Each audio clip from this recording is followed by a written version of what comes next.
میرا ماننا ہے کہ تاریخ میں دلچسپی رکھنے والے ہر نوجوان کو یووال نوح ہراری کو پڑھنا چاہیے۔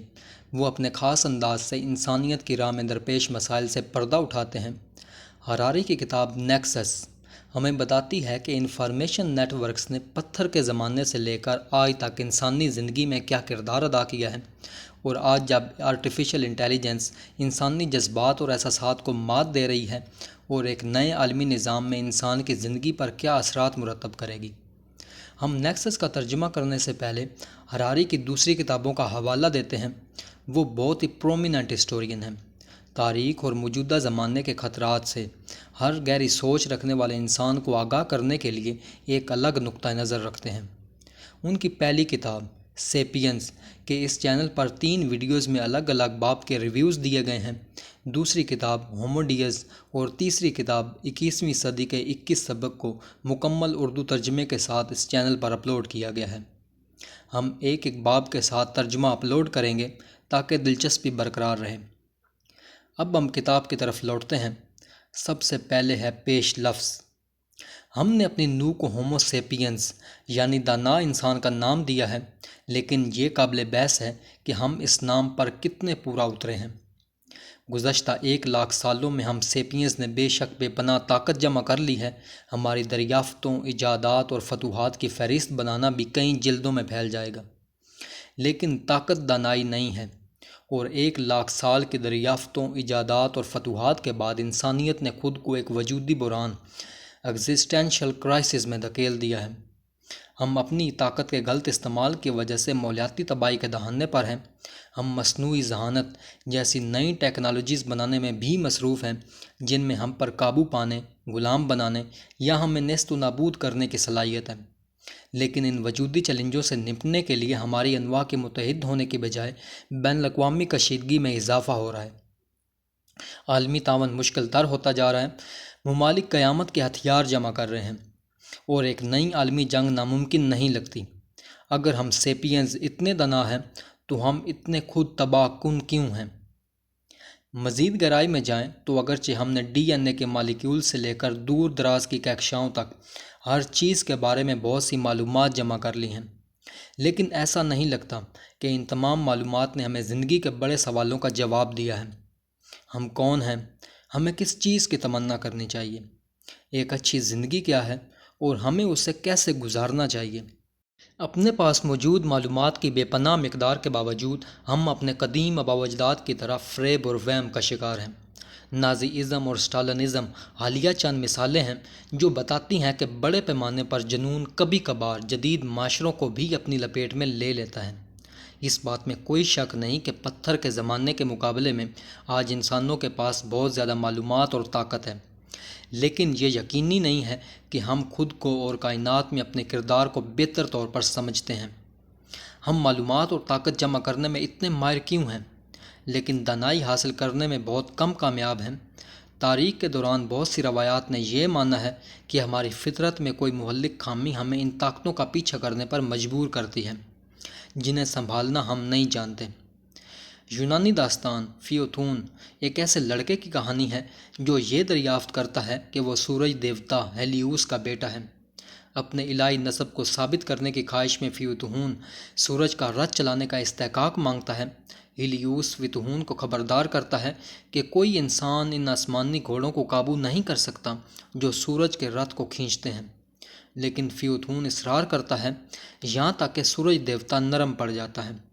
آسمان پر فخر سے طلوع ہونے کے بعد فیوتھون واقعی رتھ پر قابو کھو دیتا ہے۔ سورج اپنے راستے سے ہٹ جاتا ہے، تمام پودوں کو جھلسا دیتا ہے، بے شمار مخلوقات کو مار ڈالتا ہے اور خود زمین کو جلانے کی دھمکی دیتا ہے۔ زیوس مداخلت کرتا ہے اور فیوتھون پر بجلی گراتا ہے۔ خود پسند انسان آسمان سے گرتے ہوئے ستارے کی طرح گرتا ہے، خود آگ میں لپٹا ہوا۔ دیوتا آسمان پر دوبارہ کنٹرول حاصل کر لیتے ہیں اور دنیا کو بچا لیتے ہیں۔ یہ داستان ہمیں یہ سبق دیتی ہے کہ انسان اپنی حدود سے تجاوز کر کے ایسی طاقتوں کے حصول کی کوشش کرتا ہے جن کو سنبھالنے کی صلاحیت اس میں نہیں ہوتی۔ یہ ہماری فطرت کا ایک ایسا پہلو ہے جو ہمیں تباہی کی طرف لے جا سکتا ہے۔ ہمیں اپنی حدود کو پہچاننا چاہیے اور ان طاقتوں کا استعمال دانش مندی سے کرنا چاہیے جو ہمارے پاس ہیں۔ 2000 سال بعد جب صنعتی انقلاب اپنے ابتدائی مراحل میں تھا اور مشینیں کئی کاموں میں انسانوں کی جگہ لے رہی تھیں، جوہان وولف گینگ وان گوئٹے نے اسی طرح کی ایک عبرت انگیز کہانی جادوگر کا شاگرد کے عنوان سے شائع کی۔ گوئٹے کی نظم بعد میں والٹ ڈزنی کے مکی ہاؤس کی ایک اینیمیشن کے طور پر مقبول ہوئی، بتاتی ہے کہ کس طرح ایک بوڑھا جادوگر ایک نوجوان شاگرد کو اپنی ورکشاپ کا انچارج چھوڑ کر جاتا ہے اور اسے کچھ کام کرنے کو کہتا ہے۔ جب کہ وہ چلا جاتا ہے، جیسا کہ دریا سے پانی لانا، شاگرد اپنے لیے چیزیں آسان بنانے کا فیصلہ کرتا ہے اور جادوگر کے ایک جادو کا استعمال کرتے ہوئے اپنے لیے پانی لانے کے لیے جھاڑو کو جادو کر دیتا ہے۔ لیکن شاگرد کو یہ نہیں معلوم کہ جھاڑو کو کیسے روکا جائے، جو بے رحمی سے زیادہ پانی لاتا ہے۔ ورکشاپ میں سیلاب کا خطرہ ہے۔ گھبراہٹ میں شاگرد نے جادوئی جھاڑو کو کلہاڑی سے 2 حصوں میں کاٹ دیا، صرف یہ دیکھنے کے لیے کہ ہر آدھا ایک اور جھاڑو بن گیا۔ اب 2 جادوئی جھاڑو ورکشاپ کو پانی سے بھر رہے ہیں۔ جب بوڑھا جادوگر واپس آتا ہے تو شاگرد مدد کے لیے التجا کرتا ہے۔ جن روحوں کو میں نے طلب کیا تھا، اب میں خود کو ان سے چھٹکارا نہیں دے سکتا۔ جادوگر فوراً جادو توڑ دیتا ہے اور سیلاب کو روک دیتا ہے۔ شاگرد اور انسانیت کے لیے سبق واضح ہے: کبھی بھی ان طاقتوں کو طلب نہ کریں جن پر آپ قابو نہیں پا سکتے۔ 21ویں صدی میں شاگرد اور فیوتون کی عبرت انگیز کہانیاں ہمیں کیا بتاتی ہیں؟ ہم انسانوں نے واضح طور پر ان کے انتباہات پر توجہ دینے سے انکار کر دیا ہے۔ ہم نے پہلے ہی زمین کے موسم کو عدم توازن سے باہر نکال دیا ہے اور اربوں جادوئی جھاڑو، ڈرونز، چیٹ بوٹس اور دیگر الگوریدم روحوں کو طلب کیا ہے جو ہمارے قابو سے باہر ہو سکتے ہیں اور غیر ارادی نتائج کا سیلاب لا سکتے ہیں۔ پھر ہمیں کیا کرنا چاہیے؟ کہانیاں ہمیں کسی خدا یا جادوگر کے بچانے کا انتظار کرنے کے علاوہ کوئی جواب نہیں دیتی۔ یہ یقیناً ایک انتہائی خطرناک پیغام ہے۔ یہ لوگوں کو اپنی ذمہ داری سے دستبردار ہونے اور اس کے بجائے دیوتاؤں اور جادوگروں پر اپنا ایمان رکھنے کی ترغیب دیتا ہے۔ اس سے بھی بدتر یہ کہ یہ اس بات کی تعریف کرنے میں ناکام ہے کہ دیوتا اور جادوگر خود ایک انسانی ایجاد ہیں، بالکل رتھوں، جھاڑو اور الگوریدم کی طرح۔ غیر ارادی نتائج کے ساتھ طاقتور چیزیں تخلیق کرنے کا رجحان بھاپ کے انجن یا مصنوعی ذہانت کی ایجاد کے ساتھ نہیں، بلکہ مذہب کی ایجاد کے ساتھ شروع ہوا۔ انبیاء اور ماہرین الہیات نے بار بار طاقتور روحوں کو طلب کیا ہے جو محبت اور خوشی لانے والے تھے، لیکن دنیا کو خون سے بھر دیا۔ فیوتون کی کہانی اور گوئٹے کی نظم مفید مشورہ دینے میں ناکام رہتی ہیں کیونکہ وہ اس طریقے کو غلط سمجھتے ہیں جس سے انسان طاقت حاصل کرتا ہے۔ دونوں کہانیوں میں ایک انسان بہت بڑی طاقت حاصل کرتا ہے لیکن پھر غرور اور لالچ سے اس کا بگاڑ ہو جاتا ہے۔ نتیجہ یہ ہے کہ ہماری خراب انفرادی نفسیات ہمیں طاقت کا غلط استعمال کرنے پر مجبور کرتی ہیں۔ یہ خام تجزیہ جو چیز یاد کرتا ہے وہ یہ ہے کہ انسانی طاقت کبھی بھی انفرادی پہل کا نتیجہ نہیں ہوتی ہے۔ طاقت ہمیشہ بڑی تعداد میں انسانوں کے درمیان تعاون سے پیدا ہوتی ہے۔ چنانچہ یہ ہماری انفرادی نفسیات نہیں ہیں جو ہمیں طاقت کا غلط استعمال کرنے کا سبب بنتی ہے۔ بہرحال، لالچ، غرور اور ظلم کے ساتھ ساتھ انسان محبت، ہمدردی، عاجزی اور خوشی کے بھی قابل ہے۔ یہ سچ ہے کہ ہماری نسل کے بدترین افراد میں لالچ اور ظلم کا راج ہے اور برے کرداروں کو طاقت کے غلط استعمال کی طرف لے جاتا ہے۔ لیکن انسانی معاشرے اپنے بدترین افراد کو اقتدار سونپنے کا انتخاب کیوں کریں گے؟ مثال کے طور پر 1933 میں زیادہ تر جرمن نفسیاتی مریض نہیں تھے، تو انہوں نے ہٹلر کو ووٹ کیوں دیا؟ طاقتوں کو طلب کرنے کا ہمارا رجحان جس پر ہم قابو نہیں پا سکتے، انفرادی نفسیات سے نہیں بلکہ اس منفرد طریقے سے پیدا ہوتا ہے جس سے ہماری نوع بڑی تعداد میں تعاون کرتی ہے۔ اس کتاب کی بنیادی دلیل یہ ہے کہ انسانیت تعاون کے بڑے نیٹ ورکس بنا کر زبردست طاقت حاصل کرتی ہے، لیکن جس طرح یہ نیٹ ورکس بنائے جاتے ہیں وہ انہیں غیر دانش مندی سے طاقت استعمال کرنے پر مجبور کرتے ہیں۔ اس لیے ہماری پریشانی ایک نیٹ ورک کی پریشانی ہے۔ مزید خاص طور پر یہ ایک معلومات کا مسئلہ ہے۔ معلومات وہ گوند ہیں جو نیٹ ورکس کو ایک ساتھ رکھتی ہیں، لیکن ہزاروں سالوں سے سیپینز نے دیوتاؤں، جادوئی جھاڑو، مصنوعی ذہانت اور بہت سی دوسری چیزوں کے بارے میں افسانے، تصورات اور اجتماعی وہم ایجاد اور پھیلا کر بڑے نیٹ ورکس بنائے اور برقرار رکھے، جبکہ ہر فرد عام طور پر اپنے اور دنیا کے بارے میں سچ جاننے میں دلچسپی رکھتا ہے۔ بڑے نیٹ ورکس ارکان کو باندھتے ہیں اور افسانوں اور تصورات پر انحصار کر کے نظام بناتے ہیں۔ مثال کے طور پر ہم نازی ازم اور اسٹالنزم تک کیسے پہنچے؟ یہ غیر معمولی طور پر طاقتور نیٹ ورکس تھے جو غیر معمولی طور پر فریب امیز خیالات سے جڑے ہوئے تھے، جیسا کہ جارج آرویل کے مشہور الفاظ ہیں: لا علمی طاقت ہے، اگنورینس اسٹرینتھ۔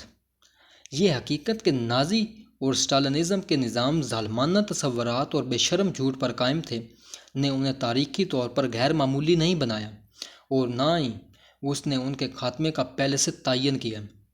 نازی ازم اور اسٹالنزم انسانوں کے بنائے ہوئے اب تک کے مضبوط ترین نیٹ ورکس میں سے دو تھے۔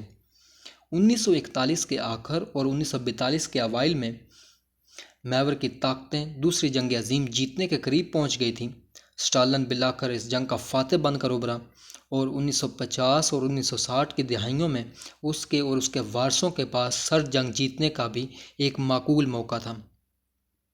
1990 کی دہائی تک لبرل جمہوریتوں نے برتری حاصل کر لی تھی، لیکن اب یہ ایک عارضی فتح معلوم ہوتی ہے۔ 21ویں صدی میں کچھ نئے عمریت پسند نظام وہاں کامیاب ہو سکتے ہیں جہاں ہٹلر اور اسٹالن ناکام رہے۔ ایک ایسا طاقتور نیٹ ورک تشکیل دے سکتے ہیں جو آنے والی نسلوں کو اس کے جھوٹ اور افسانوں کو بے نقاب کرنے کی کوشش سے بھی روک سکے۔ ہمیں یہ نہیں مان لینا چاہیے کہ فریب زدہ نیٹ ورکس ناکامی کے لیے مقدر ہیں۔ اگر ہم ان کی فتح کو روکنا چاہتے ہیں تو ہمیں خود سخت محنت کرنی پڑے گی۔ معلومات کا سادہ لو نظریہ۔ فریب زدہ نیٹ ورکس کی طاقت کی تعریف کرنا مشکل ہے، کیونکہ اس بارے میں ایک وسیع تر غلط فہمی ہے کہ بڑے انفارمیشن نیٹ ورکس، خواہ وہ فریب زدہ ہوں یا نہ ہوں، کیسے کام کرتے ہیں۔ یہ غلط فہمی کسی چیز میں سموئی ہوئی ہے جسے میں معلومات کا سادہ لو نظریہ، دی نیو ویو آف انفارمیشن کہتا ہوں، جبکہ فیوتون کی کہانی اور جادوگر کا شاگرد جیسی کہانیاں انفرادی انسانی نفسیات کے بارے میں حد سے زیادہ مایوس کن نظریہ پیش کرتی ہیں۔ معلومات کا سادہ لو نظریہ بڑے پیمانے پر انسانی نیٹ ورکس کے بارے میں حد سے زیادہ پرامید نظریہ پھیلاتا ہے۔ سادہ لو نظریہ یہ دلیل دیتا ہے کہ افراد کے مقابلے میں بہت زیادہ معلومات اور پروسیس کر کے بڑے نیٹ ورکس طبیعیات، معاشیات اور متعدد دیگر شعبوں کی بہتر تفہیم حاصل کرتے ہیں۔ جو نیٹ ورک کو نہ صرف طاقتور بلکہ دانش مند بھی بناتا ہے۔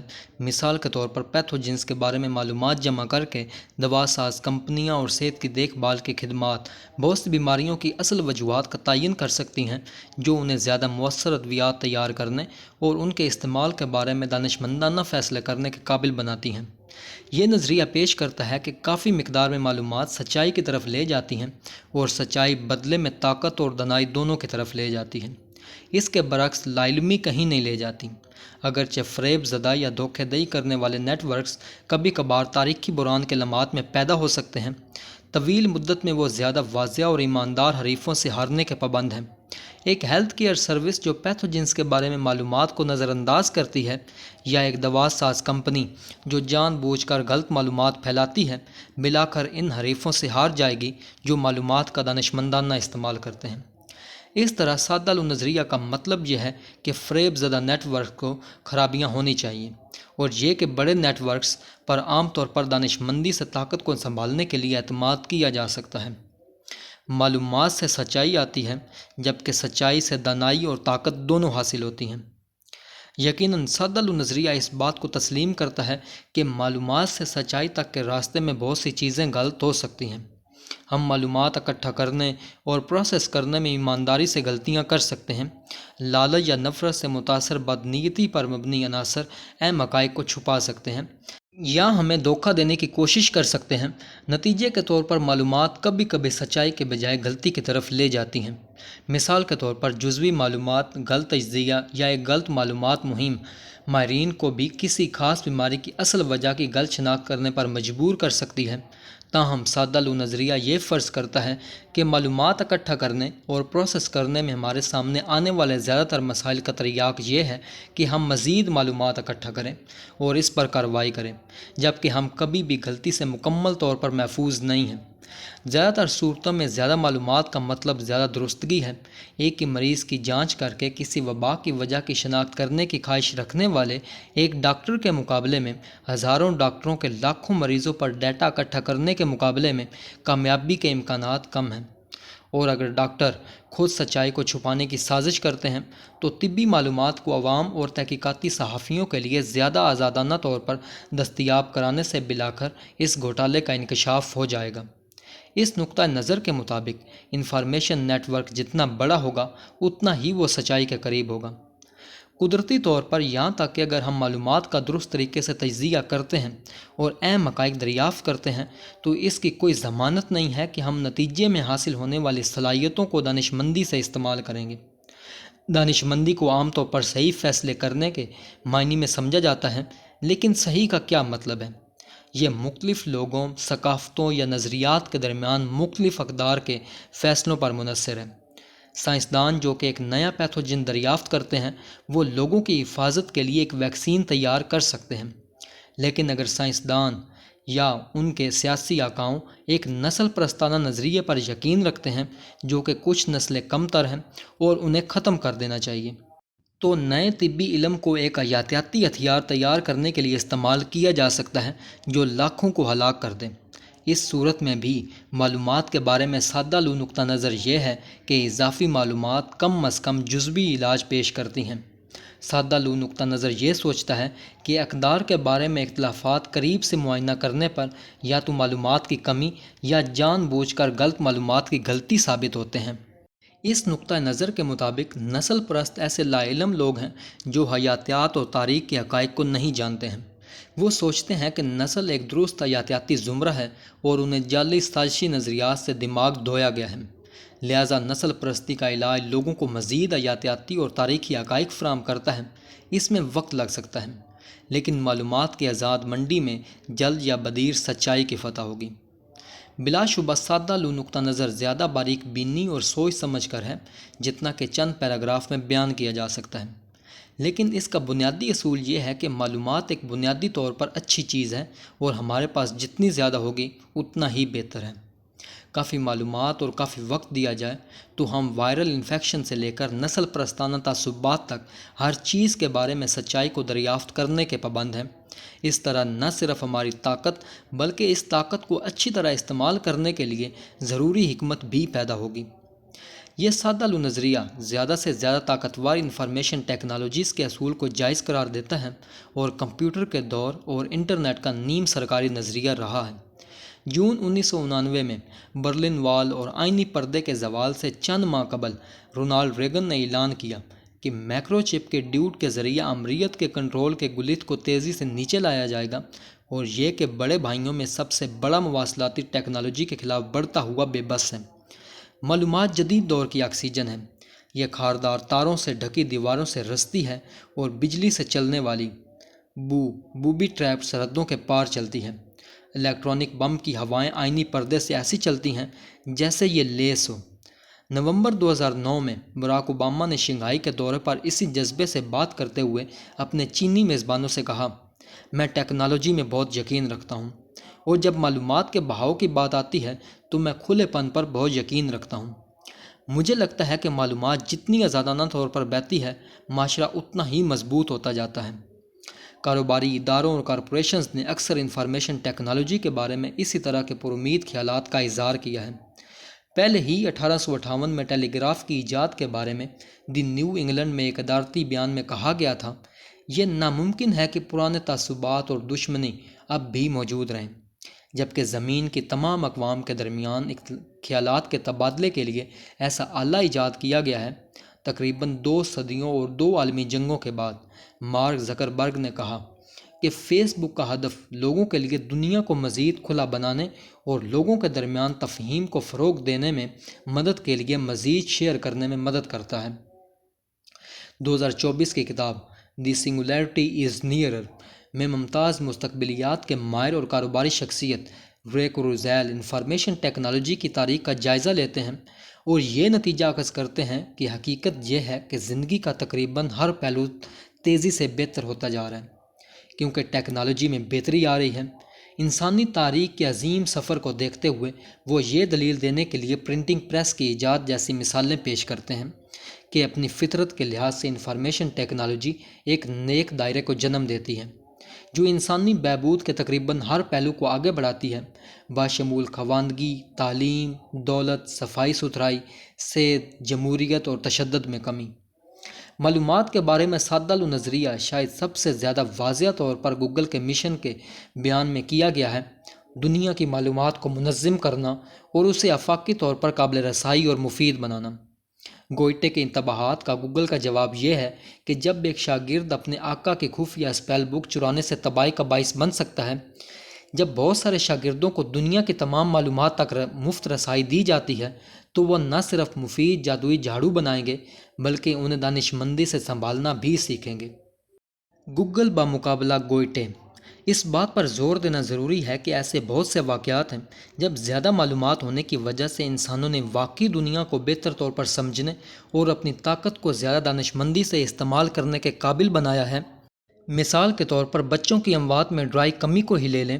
جوہان ولف گینگ وان گوئٹے 7 بہن بھائیوں میں سب سے بڑے تھے، لیکن صرف وہ اور ان کی بہن کارنیلیا اپنی 7ویں سالگرہ منانے میں کامیاب ہوئے۔ ان کے بھائی ہرمن جیکب کو 6 سال کی عمر میں، ان کی بہن کیتھرینا الزبتھ کو 4 سال کی عمر میں، ان کی بہن جوانا ماریا کو 2 سال کی عمر میں، ان کے بھائی جارج اڈولف کو 8 ماہ کی عمر میں بیماری نے اپنے ساتھ لے لیا، اور 5ویں ایک نامعلوم بھائی مردہ پیدا ہوا۔ اس کے بعد کارنیلیا 26 سال کی عمر میں بیماری سے انتقال کر گئیں، جس سے جوہان ولف گینگ اپنے خاندان کے واحد زندہ بچ جانے والے فرد رہ گئے۔ جوہان ولف گینگ وان گوئٹے کے اپنے 5 بچے تھے، جن میں سے سب سے بڑے بیٹے اگست کے علاوہ سب کی پیدائش کے 2 ہفتوں کے اندر ہی موت ہو گئی۔ امکان یہ ہے کہ اس کی وجہ گوئٹے اور ان کی اہلیہ کرسٹیان کے بلڈ گروپس کے درمیان عدم مطابقت تھی، جس کی وجہ سے پہلی کامیاب حمل کے بعد ماں میں جنین کے خون کے لیے اینٹی باڈیز پیدا ہو گئے۔ یہ حالت، جسے رئیس بیماری کہا جاتا ہے، آج کل اتنے مؤثر طریقے سے علاج کیا جاتا ہے کہ اموات کی شرح 2% سے بھی کم ہے، لیکن 1790 کی دہائی میں اس کی اوسط اموات کی شرح 50% تھی، اور گوئٹے کے 4 چھوٹے بچوں کے لیے یہ ایک موت کی سزا تھی۔ مجموعی طور پر گوئٹے خاندان میں 18ویں صدی کے آخر میں خوشحال جرمن خاندان بچوں کی بقا کی شرح انتہائی کم 25% تھی۔ 12 بچوں میں سے صرف 3 بالغ ہوئے۔ یہ خوفناک عدد و شمار غیر معمولی نہیں تھے۔ اندازہ لگایا گیا ہے کہ 1797 میں گوئٹے نے جادوگر کا شاگرد لکھی تھی۔ اس وقت تقریباً 50% جرمن بچے 15 سال کی عمر تک پہنچ پاتے تھے، اور دنیا کے بیشتر دوسرے حصوں میں بھی یہی سچ تھا۔ 2020 تک دنیا بھر میں 95.6% بچے اپنی 15ویں سالگرہ سے آگے زندہ رہے، اور جرمنی میں یہ عدد و شمار 99.5% تھے۔ یہ اہم کامیابی بلڈ گروپس جیسی چیزوں کے بارے میں بڑی مقدار میں طبی ڈیٹا اکٹھا کیے، تجزیہ کیے اور شیئر کیے بغیر ممکن نہ ہوتی۔ اس صورت میں معلومات کا سادہ لو نظریہ درست ثابت ہوا۔ تاہم معلومات کا سادہ لو نظریہ تصویر کا صرف ایک حصہ دیکھتا ہے، اور جدید دور کی تاریخ صرف بچوں کی اموات کو کم کرنے کے بارے میں نہیں تھی۔ حالیہ نسلوں میں انسانیت نے اپنی معلومات کی پیداوار کی مقدار اور رفتار دونوں میں اب تک کی سب سے بڑے اضافے کا تجربہ کیا ہے۔ ہر سمارٹ فون میں قدیم لائبریری آف اسکندریہ سے زیادہ معلومات ہوتی ہیں، اور یہ کہ اپنے مالک کو دنیا بھر میں اربوں دیگر لوگوں سے فوری طور پر رابطہ قائم کرنے کے قابل بناتا ہے۔ پھر بھی یہ تمام معلومات سانس لینے کی رفتار سے گردش کر رہی ہیں۔ انسانیت خود کو فنا کرنے کے قریب تر ہے۔ ڈیٹا کے ہمارے ذخیرے کے باوجود، یا شاید اس کی وجہ سے، ہم فضا میں گرین ہاؤس گیسوں کو خارج کرنا، دریاؤں اور سمندروں کو آلودہ کرنا، جنگلات کو کاٹنا، پورے رہائش گاہوں کو تباہ کرنا، بے شمار انواع کو معدوم ہونے پر مجبور کرنا، اور اپنی نوح کی ماحولیاتی بنیادوں کو خطرے میں ڈال رہے ہیں۔ ہم تھرمو نیوکلیئر بموں سے لے کر قیامت کے وائرس تک بڑے پیمانے پر تباہی کے ہتھیار بھی تیار کر رہے ہیں۔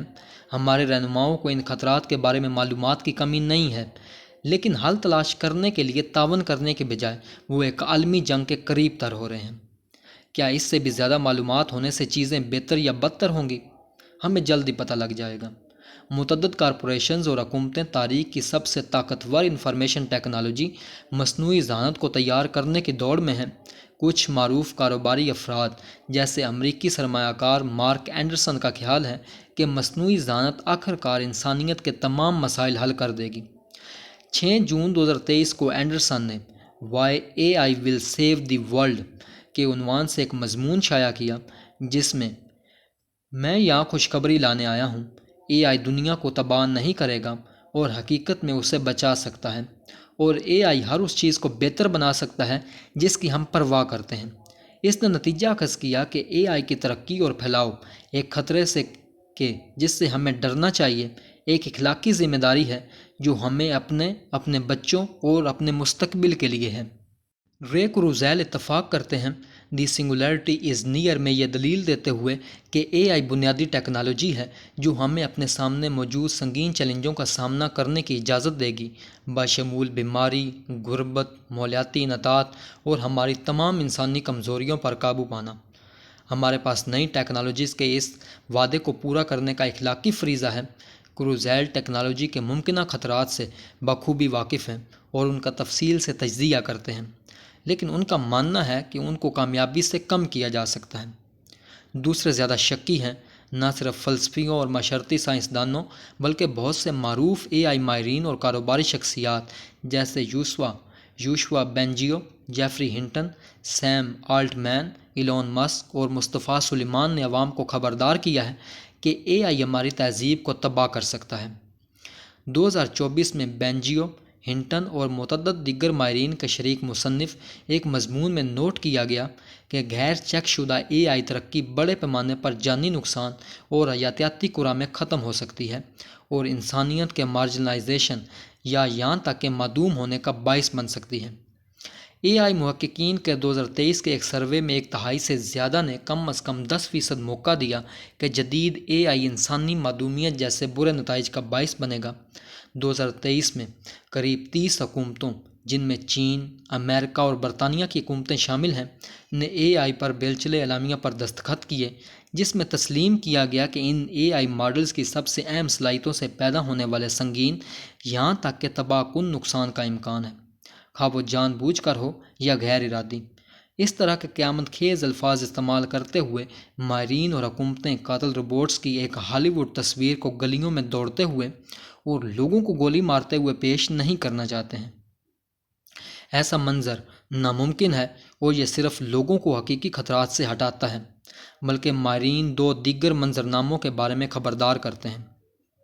اول، اے آئی کی طاقت موجودہ انسانی تنازعات کو تیز کر سکتی ہے، انسانیت کو اپنے خلاف تقسیم کر سکتی ہے، بالکل اسی طرح جیسے 20ویں صدی میں آئینی پردے نے سر جنگ میں حریف طاقتوں کو تقسیم کیا تھا۔ اس طرح 21ویں صدی میں سلیکون کا پردہ خاردار تاروں کے بجائے سلیکون چپس اور کمپیوٹر کوڈ سے بنا ہوا ایک نئے عالمی تنازع میں حریف طاقتوں کو تقسیم کر سکتا ہے۔ چونکہ اے آئی ہتھیاروں کی دوڑ میں مزید تباہ کن ہتھیار پیدا ہوں گے، یہاں تک کہ ایک چھوٹی سی چنگاری بھی ایک تباہ کن آگ کو بھڑکا سکتی ہے۔ دوم، سلیکون کا پردہ انسانوں کے ایک گروہ کو دوسرے سے نہیں بلکہ تمام انسانوں کو ہمارے نئے اے آئی آقاؤں سے تقسیم کر سکتا ہے۔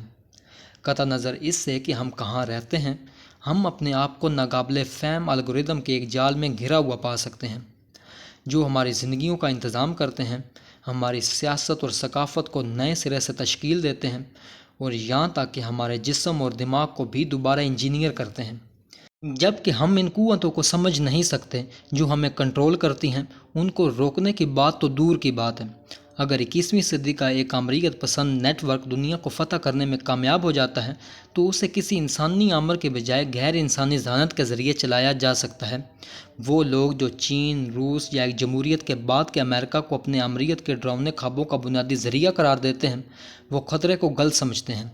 حقیقت میں چینی، روسی، امریکی اور دیگر تمام انسان مل کر غیر انسانی ذہانت کی عمریت کے امکان سے خطرے میں ہیں۔ خطرے کی شدت کو دیکھتے ہوئے اے آئی تمام انسانوں کے لیے دلچسپی کا باعث ہونا چاہیے۔ اگرچہ ہر کوئی اے آئی کا ماہر نہیں بن سکتا، لیکن ہم سب کو یہ بات ذہن میں رکھنی چاہیے کہ اے آئی تاریخ کی پہلی ٹیکنالوجی ہے جو خود فیصلے کر سکتی ہے اور نئے خیالات تخلیق کر سکتی ہے۔ پچھلی تمام انسانی ایجادات نے انسانوں کو بااختیار بنایا ہے، کیونکہ نیا آلہ کتنا ہی طاقتور کیوں نہ ہو، اس کے استعمال کے بارے میں فیصلے ہمیشہ ہمارے ہاتھ میں رہتے تھے۔ چاقو اور بم خود یہ فیصلہ نہیں کرتے کہ کس کو مارنا ہے، وہ بے وقوف اوزار ہیں۔ معلومات پر کارروائی کرنے اور آزادانہ فیصلے کرنے کے لیے ضروری ذہانت کی کمی ہے۔ اس کے برعکس اے آئی کے پاس خود معلومات پر کارروائی کرنے کے لیے درکار ذہانت ہے، اور اس لیے فیصلہ سازی میں انسانوں کی جگہ لے لیتا ہے۔ معلومات پر اس کی مہارت اے آئی کو موسیقی سے لے کر طب تک کے شعبوں میں آزادانہ طور پر نئے خیالات پیدا کرنے کے قابل بناتی ہے۔ گراموفونز نے ہماری موسیقی بجائی، خوردبین نے ہمارے خلیوں کے رازوں کو ظاہر کیا، لیکن گراموفون نئی سمفنیاں نہیں بنا سکے اور خوردبین نئی دوائیں ترکیب نہیں کر سکے۔ اے آئی پہلے ہی خود فن پیدا کرنے اور سائنسی دریافتیں کرنے کے قابل ہے۔ اگلے چند دہائیوں میں یہ ممکنہ طور پر نئی زندگی کی شکلیں بنانے کی صلاحیت بھی حاصل کر لے گا، یا تو جینیاتی کوڈ لکھ کر یا غیر نامیاتی اداروں کو متحرک کرنے والے غیر نامیاتی کوڈ ایجاد کر کے۔ اس وقت بھی اے آئی انقلاب کے ابتدائی مرحلے میں کمپیوٹرز پہلے ہی ہمارے بارے میں فیصلہ کرتے ہیں، چاہے ہمیں رہن دیا جائے، ہمیں نوکری کے لیے رکھا جائے، ہمیں جیل بھیجا جائے۔ یہ رجحان صرف بڑھتا اور تیز ہوتا جائے گا، جس سے ہماری اپنی زندگیوں کو سمجھنا مزید مشکل ہو جائے گا۔ کیا ہم دانش مندانہ فیصلے کرنے اور ایک بہتر دنیا بنانے کے لیے کمپیوٹر الگورتھم پر بھروسہ کر سکتے ہیں؟ یہ پانی لانے کے لیے جادوئی جھاڑو پر بھروسہ کرنے سے کہیں زیادہ بڑا جوا ہے، اور یہ صرف انسانی زندگیوں سے زیادہ ہے جس پر ہم جوا کھیل رہے ہیں۔ اے آئی نہ صرف ہماری نوع کی تاریخ بلکہ تمام حیاتیاتی شکلوں کے ارتقاء کے راستے کو تبدیل کر سکتا ہے۔ معلومات کو ہتھیار بنانا۔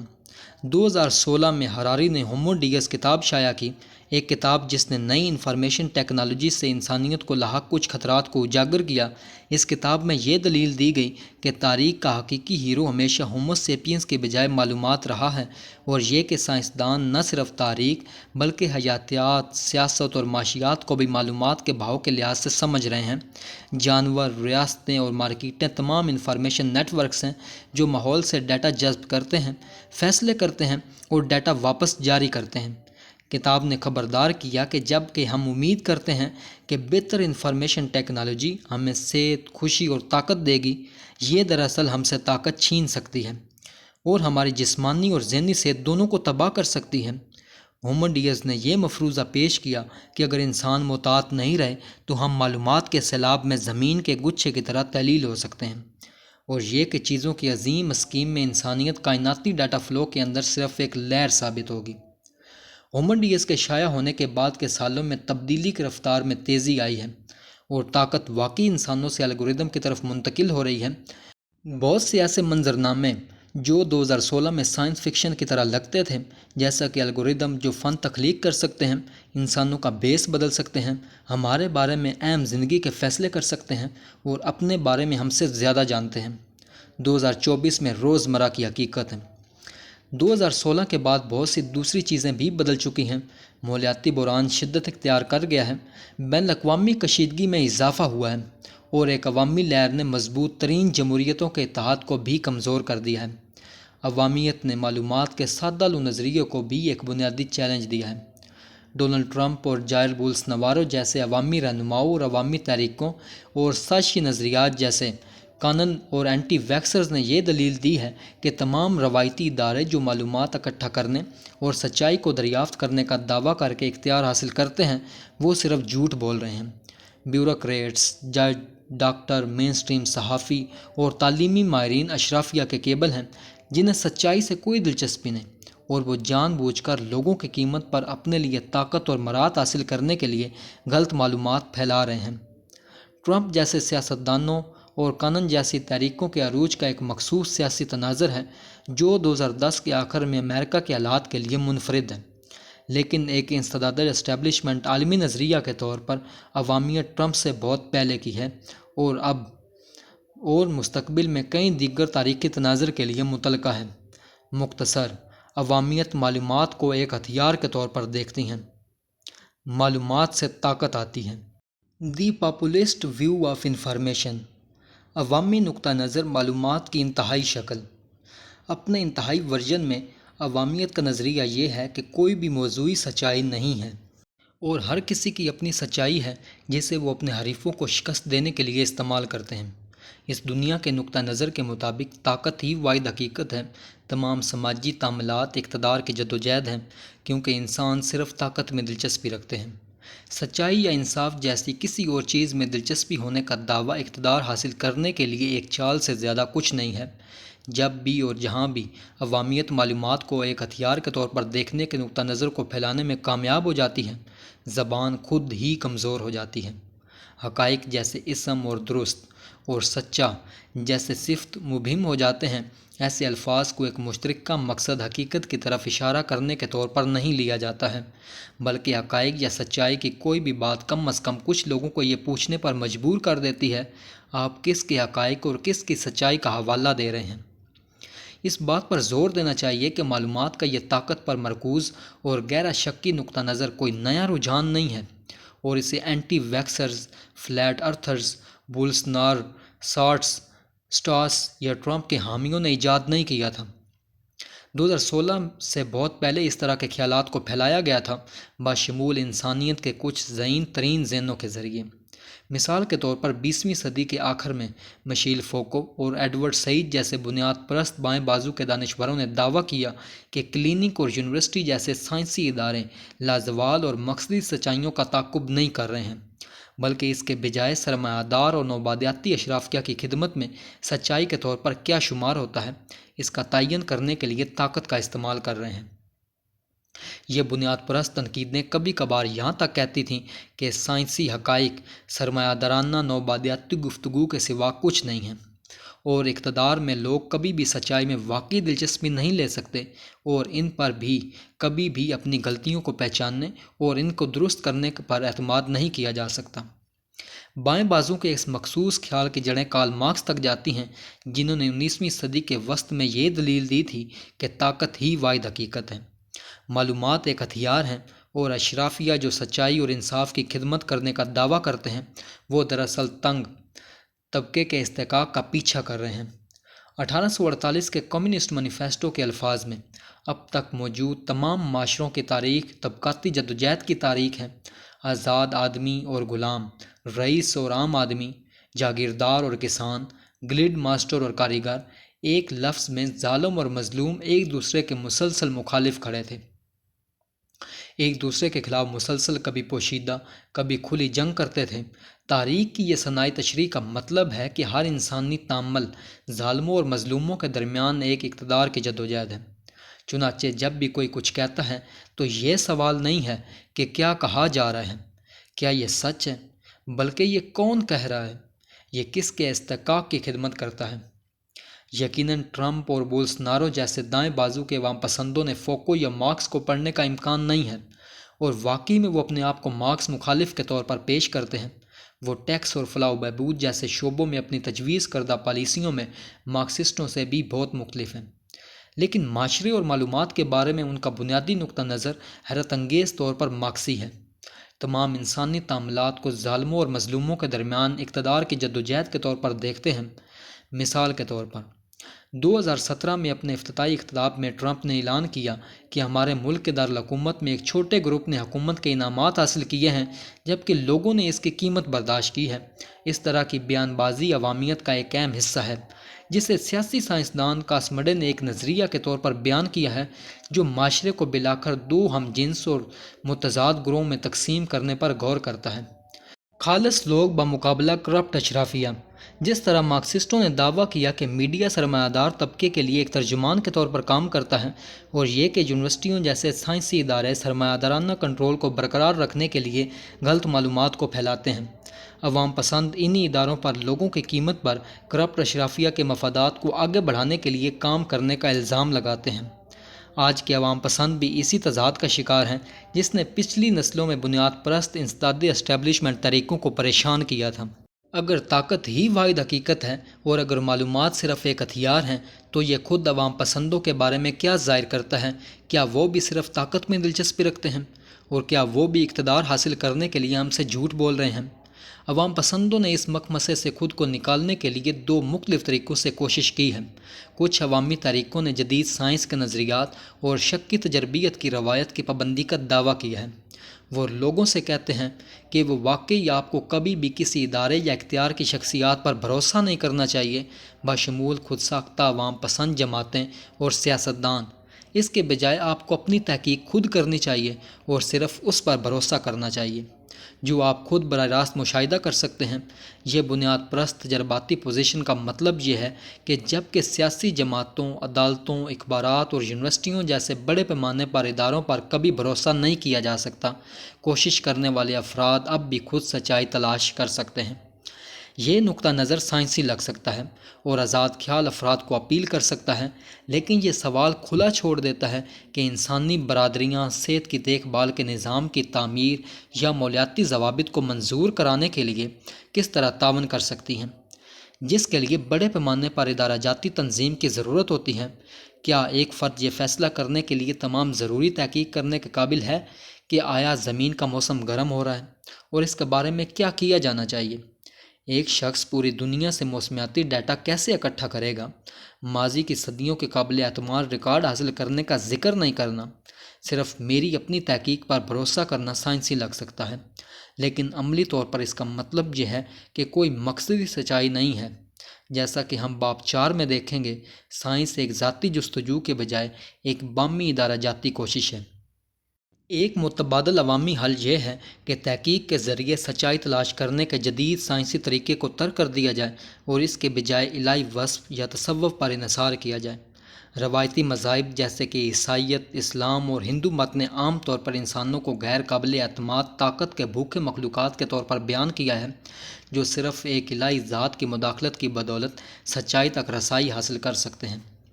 2010 کی دہائی اور 2020 کے اوائل میں برازیل سے ترکی اور امریکہ سے ہندوستان تک عوامی جماعتوں نے خود کو ایسے روایتی مذاہب کے ساتھ جوڑ لیا ہے۔ انہوں نے قدیم صحیفوں پر مکمل ایمان کا اعلان کرتے ہوئے جدید اداروں کے بارے میں شکوک و شبہات کا اظہار کیا ہے۔ عوام پسندوں کا دعویٰ ہے کہ آپ دی نیو یارک ٹائمز یا سائنس میں جو مضامین پڑھتے ہیں وہ صرف اقتدار حاصل کرنے کے لیے ایک اشرافیہ کی چال ہے، لیکن آپ بائبل، قرآن یا ویدوں میں جو کچھ پڑھتے ہیں وہ مطلق سچ ہے۔ اس تھیم پر ایک تغیر لوگوں سے ٹرمپ اور بولسنارو جیسے کرشماتی رہنماؤں پر اعتماد کرنے کا مطالبہ کرتا ہے، جنہیں ان کے حامی یا تو خدا کے پیغمبر کے طور پر پیش کرتے ہیں یا لوگوں کے ساتھ ایک پراسرار بندھن رکھنے والے کے طور پر، جبکہ عام سیاستدان اپنے لیے اقتدار حاصل کرنے کے لیے لوگوں سے جھوٹ بولتے ہیں۔ کرشماتی لیڈر لوگوں کا ناقابل تردید ترجمان ہوتا ہے جو تمام جھوٹ کو بے نقاب کرتا ہے۔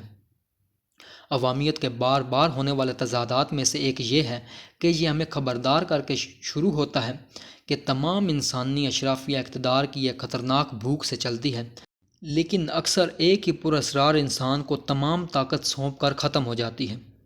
ہم باب 5 میں عوامیت کو مزید گہرائی سے تلاش کریں گے، لیکن اس مقام پر یہ نوٹ کرنا ضروری ہے کہ عوام پسند بڑے پیمانے پر اداروں اور بین الاقوامی تعاون پر اعتماد کو اس وقت ختم کر رہے ہیں جب انسانیت مالیاتی تباہی، عالمی جنگ اور بے قابو ٹیکنالوجی کے وجودی چیلنجوں کا سامنا کر رہی ہے۔ پیچیدہ انسانی اداروں پر بھروسہ کرنے کے بجائے عوام پسند ہمیں وہی مشورہ دیتے ہیں جو فیوتون کی کہانی اور جادوگر کا شاگرد دیتے ہیں: خدا یا عظیم جادوگر پر بھروسہ کریں کہ وہ مداخلت کریں اور ہر چیز کو دوبارہ ٹھیک کر دیں۔ اگر ہم یہ مشورہ لیتے ہیں تو ہم اپنے آپ کو قلیل مدت میں بدترین قسم کے اقتدار کے بھوکے انسانوں کے زیر اثر اور طویل مدت میں نئے AI اکاؤں کے زیر اثر پائیں گے، یا ہم اپنے آپ کو کہیں بھی نہیں پا سکتے ہیں، کیونکہ زمین انسانی زندگی کے لیے ناموافق ہو جاتی ہے۔ اگر ہم کسی کرشماتی رہنما یا ناقابل فہم AI کو اقتدار سونپنے سے بچنا چاہتے ہیں تو ہمیں سب سے پہلے اس بات کی بہتر تفہیم حاصل کرنی ہوگی کہ معلومات کیا ہیں، یہ انسانی نیٹ ورکس بنانے میں کیسے مدد کرتی ہیں اور یہ سچائی اور طاقت سے کیسے متعلق ہیں۔ عوام پرستوں کو معلومات کے سادہ لو نظریے پر شک کرنے کا حق ہے، لیکن یہ سوچنا غلط ہے کہ طاقت ہی واحد حقیقت ہے، اور یہ کہ معلومات ہمیشہ ایک ہتھیار ہوتی ہیں۔ معلومات سچائی کا خام مال نہیں ہے، لیکن یہ محض ایک ہتھیار بھی نہیں ہے۔ ان انتہاؤں کے درمیان انسانی معلومات کے نیٹ ورکس اور دانشمندی سے طاقت کو سنبھالنے کی ہماری صلاحیت کے بارے میں ایک زیادہ باریک بینی اور پرامید نظریہ کے لیے کافی جگہ ہے۔ یہ کتاب اس درمیانی راستے کی تلاش کے لیے وقف ہے۔ چیپٹر 1: انسانی نیٹ ورک۔ باب نمبر 1: معلومات کیا ہیں؟ بنیادی تصورات کی تعریف کرنا ہمیشہ مشکل ہوتا ہے، چونکہ وہ ہر اس چیز کی بنیاد ہیں جو بعد میں آتی ہے۔ لہٰذا ایسا لگتا ہے کہ ان میں خود اپنی کوئی بنیاد نہیں ہے۔ طبیعیات دانوں کے لیے مادہ اور توانائی کی تعریف کرنا مشکل ہے، حیاتیات دانوں کے لیے زندگی کی تعریف کرنا مشکل ہے، اور فلسفیوں کے لیے حقیقت کی تعریف کرنا مشکل ہے۔ معلومات کو بہت سے فلسفیوں اور حیاتیات دانوں اور یہاں تک کہ کچھ طبیعیات دانوں کے ذریعے حقیقت کا سب سے بنیادی بلڈنگ بلاک کے طور پر دیکھا جا رہا ہے، جو مادہ اور توانائی سے زیادہ بنیادی ہیں۔ کوئی تعجب کی بات نہیں کہ معلومات کی تعریف کرنے کے بارے میں اور یہ زندگی کے ارتقاء یا طبیعیات کے بنیادی نظریات جیسا کہ انٹروپی، تھرموڈینامکس کے قوانین اور کوانٹم غیر یقینی اصول سے کیسے متعلق ہیں کے بارے میں بہت سے تنازعات ہیں۔ یہ کتاب ان تنازعات کو حل کرنے یا یہاں تک کہ ان کی وضاحت کرنے کی کوئی کوشش نہیں کرے گی، اور نہ ہی یہ معلومات کی ایک آفاقی تعریف پیش کرے گی جو طبیعیات، حیاتیات اور علم کے دیگر تمام شعبوں پر لاگو ہو۔ چونکہ یہ تاریخ کا ایک اہم کام ہے جو انسانی معاشروں کی ماضی اور مستقبل کی ترقی کا مطالعہ کرتا ہے، یہ تاریخ میں معلومات کی تعریف اور کردار پر توجہ مرکوز کرے گا۔ روزمرہ کے استعمال میں معلومات انسانی ساختہ علامتوں سے وابستہ ہیں، جیسے کہ بولی یا تحریری الفاظ۔ مثال کے طور پر چیرامی اور لوسٹ بٹالین کی کہانی پر غور کریں۔ اکتوبر 1918 میں جب امریکی مہم جوئی فورسز شمالی فرانس کو جرمنوں سے آزاد کرانے کے لیے لڑ رہی تھیں، 500 سے زائد امریکی فوجیوں کی ایک بٹالین دشمن کی لکیروں کے پیچھے پھنس گئی تھی۔ امریکی توپ خانہ جو انہیں کور فائر فراہم کرنے کی کوشش کر رہا تھا نے ان کی جگہ کی غلط شناخت کی اور براہ راست ان پر ہی بمباری کر دی۔ بٹالین کے کمانڈر میجر چارلس وٹلسی کو اپنے اصل مقام کے بارے میں ہیڈ کوارٹر کو مطلع کرنے کی اشد ضرورت تھی، لیکن کوئی بھی رنر جرمن لائن کو توڑ نہیں سکتا تھا۔ کئی اکاؤنٹس کے مطابق آخری حربے کے طور پر وٹلسی نے آرمی کیریئر کبوتر چرامی کی طرف رجوع کیا۔ کاغذ کے ایک چھوٹے سے ٹکڑے پر وٹلسی نے لکھا، ہم 276.4 کے متوازی سڑک پر ہیں، ہمارا توپ خانہ ہم پر براہ راست بمباری کر رہا ہے، خدا کے لیے اسے روکیں۔ کاغذ کو چرامی کے بائیں پیر پر ایک کینسٹر میں ڈالا گیا اور پرندے کو ہوا میں چھوڑ دیا گیا۔ بٹالین کے ایک سپاہی پرائیویٹ جان نیل نے برسوں بعد یاد کیا، ہمیں بغیر کسی شک کے معلوم تھا کہ یہ ہمارا آخری موقع ہے۔ اگر وہ ایک تنہا خوفزدہ کبوتر اپنے گھر کو تلاش کرنے میں ناکام رہا تو ہماری قسمت پر مہر لگ جائے گی۔ گواہوں نے بعد میں بیان کیا کہ کس طرح چرامی نے جرمنوں کی بھاری فائرنگ کا سامنا کیا۔ پرندے کے بالکل نیچے ایک گولہ پھٹا جس سے 5 آدمی مارے گئے اور کبوتر شدید زخمی ہو گیا۔ ایک سپلنٹر نے چرامی کے سینے کو چیر دیا اور اس کا دایاں پاؤں ایک ٹینڈن کے سہارے لٹک رہا تھا، لیکن وہ کامیاب ہو گیا۔ زخمی کبوتر نے تقریباً 45 منٹ میں ڈویژن ہیڈ کوارٹر تک 40 کلومیٹر کا فاصلہ طے کیا، جس میں اہم پیغام والا کینسٹر اس کے دائیں پیر کے بچے ہوئے حصے سے منسلک تھا۔ اگرچہ صحیح تفصیلات کے بارے میں کچھ تنازع ہے، یہ واضح ہے کہ امریکی توپ خانے نے اپنی بمباری کو ایڈجسٹ کیا اور ایک امریکی جوابی حملے نے لوسٹ بٹالین کو بچا لیا۔ چرامی کے فوجی طبیبوں نے دیکھ بھال کی، اسے ایک ہیرو کے طور پر ریاست ہائے متحدہ بھیجا گیا اور وہ متعدد مضامین، مختصر کہانیاں، بچوں کی کتابیں، نظمیں اور یہاں تک کہ فلموں کا موضوع بن گیا۔ کبوتر کو اس بات کا کوئی اندازہ نہیں تھا کہ وہ کیا معلومات پہنچا رہا ہے، لیکن اس کے پاس موجود کاغذ کے ٹکڑے پر سیاہی کی علامتوں نے سینکڑوں آدمیوں کو موت اور قید سے بچانے میں مدد کی۔ تاہم معلومات میں انسانی ساختہ علامات پر مشتمل ہونا ضروری نہیں ہے۔ طوفان کے بائبل کے افسانے کے مطابق نوح کو معلوم ہوا کہ پانی آخرکار کم ہو گیا ہے، کیونکہ اس نے کشتی سے باہر بھیجے گئے کبوتر ایک زیتون کی شاخ منہ میں لے کر واپس آئے تھے۔ پھر خدا نے بادوں میں قوس قزح کو اپنی اس عہد کی ایک آسمانی یادگار کے طور پر قائم کیا کہ وہ دوبارہ زمین پر سیلاب نہیں لائے گا۔ کبوتر، زیتون کی شاخیں اور قوس قزح تب سے امن اور رواداری کی علامتیں بن گئے ہیں۔ قوس قزح سے بھی زیادہ دور دراز اشیاء پر بھی معلومات ہو سکتی ہیں۔ ماہرین فلکیات کے لیے کہکشاؤں کی شکل اور حرکت کائنات کی تاریخ کے بارے میں اہم معلومات فراہم کرتی ہے۔ ملاؤں کے لیے قطبی ستارہ بتاتا ہے کہ شمال کون سی طرف ہے۔ ماہرین نجوم کے لیے ستارے ایک کائناتی رسم الخط ہیں جو انفرادی انسانوں اور پورے معاشروں کے مستقبل کے بارے میں معلومات پہنچاتے ہیں۔ یقیناً کسی چیز کو معلومات کے طور پر بیان کرنا ایک نقطہ نظر کی بات ہے۔ ایک ماہر فلکیات یا ماہر نجوم لیبر ابریج کو معلومات کے طور پر دیکھ سکتا ہے، لیکن یہ دور دراز ستارے انسانی مبصرین کے لیے صرف ایک نوٹس بورڈ سے کہیں زیادہ ہیں۔ وہاں ایک اجنبی تہذیب ہو سکتی ہے جو ان کے گھر سے حاصل ہونے والی معلومات اور اس کے بارے میں ہماری کہانیوں سے بالکل بے خبر ہے۔ اس طرح سیاہی کے دھبوں سے نشان زدہ کاغذ کا ایک ٹکڑا ایک فوجی یونٹ کے لیے اہم معلومات ہو سکتا ہے، یا دیمک کے خاندان کے لیے کھانا۔ کوئی بھی چیز معلومات ہو سکتی ہے یا نہیں، اس سے یہ تعریف کرنا مشکل ہو جاتا ہے کہ معلومات کیا ہیں۔ معلومات کی ابہام نے فوجی جاسوسوں کے سالناموں میں اہم کردار ادا کیا ہے۔ جب جاسوسوں کو خفیہ طور پر معلومات کا تبادلہ کرنے کی ضرورت ہوتی تھی۔ پہلی جنگ عظیم کے دوران شمالی فرانس واحد بڑا میدان جنگ نہیں تھا۔ 1915 سے 1918 تک برطانوی اور عثمانی سلطنتوں نے مشرق وسطیٰ کے کنٹرول کے لیے جنگ لڑی۔ جزیرہ نما سینا اور نہر سوئس پر عثمانی حملے کو پسپا کرنے کے بعد برطانویوں نے عثمانی سلطنت پر حملہ کیا، لیکن اکتوبر 1917 تک بیر شیبہ سے غزہ تک پھیلی ہوئی ایک مضبوط عثمانی لائن کی وجہ سے انہیں روک دیا گیا۔ غزہ کی پہلی جنگ 26 مارچ 1917 اور غزہ کی دوسری جنگ 17 سے 19 اپریل 1917 میں اسے توڑنے کی برطانوی کوششوں کو پسپا کر دیا گیا۔ دریں اثنا فلسطین میں رہنے والے برطانوی عامی یہودیوں نے عثمانی فوج کی نقل و حرکت کے بارے میں برطانویوں کو مطلع کرنے کے لیے نیلی نامی ایک جاسوس نیٹ ورک قائم کیا۔ انہوں نے اپنے برطانوی آپریٹرز کے ساتھ بات چیت کرنے کے لیے جو طریقہ تیار کیا تھا اس میں کھڑکی کے شٹر شامل تھے۔ نیلی کمانڈر سارا ارونسن کا ایک گھر بحیرہ روم کے نظارے والا تھا۔ اس نے پہلے سے طے شدہ کوڈ کے مطابق ایک خاص شٹر کو بند یا کھول کر برطانوی بحری جہازوں کو اشارہ کیا۔ عثمانی فوجیوں سمیت متعدد لوگ واضح طور پر شٹر کو دیکھ سکتے تھے، لیکن نیلی ایجنٹوں اور ان کے برطانوی آپریٹرز کے علاوہ کسی کو یہ سمجھ نہیں آیا کہ یہ اہم فوجی معلومات تھیں۔ تو شٹر کب صرف ایک شٹر ہے اور یہ کب معلومات ہیں؟ عثمانیوں نے بلاخر نیلی جاسوسوں کے گروہ کو ایک عجیب و غریب حادثے کی وجہ سے پکڑ لیا۔ شٹروں کے علاوہ نیلی نے کوڈ پیغامات پہنچانے کے لیے کیریئر کبوتروں کا استعمال کیا۔ 3 ستمبر 1917 کو کبوتروں میں سے ایک راستے سے ہٹ گیا اور تمام مقامات پر ایک عثمانی افسر کے گھر میں جا اترا۔ افسر کو کوڈ پیغام ملا لیکن وہ اسے سمجھ نہیں پایا۔ بہرحال کبوتر خود اہم معلومات تھا۔ اس کے وجود نے عثمانیوں کو اشارہ کیا کہ ان کی ناک کے نیچے ایک جاسوس نیٹ ورک کام کر رہا ہے۔ جیسا کہ مارشل میکولن نے کہا ہوگا کہ کبوتر ہی پیغام تھا۔ نیلی ایجنٹوں نے کبوتر کے پکڑے جانے کے بارے میں سیکھا اور فوراً باقی تمام پرندوں کو مار ڈالا اور دفن کر دیا۔ کیونکہ کیریئر کبوتروں کا محض قبضہ اب مجرمانہ معلومات تھا، لیکن کبوتروں نے قتل عام نے نیلی کو نہیں بچایا۔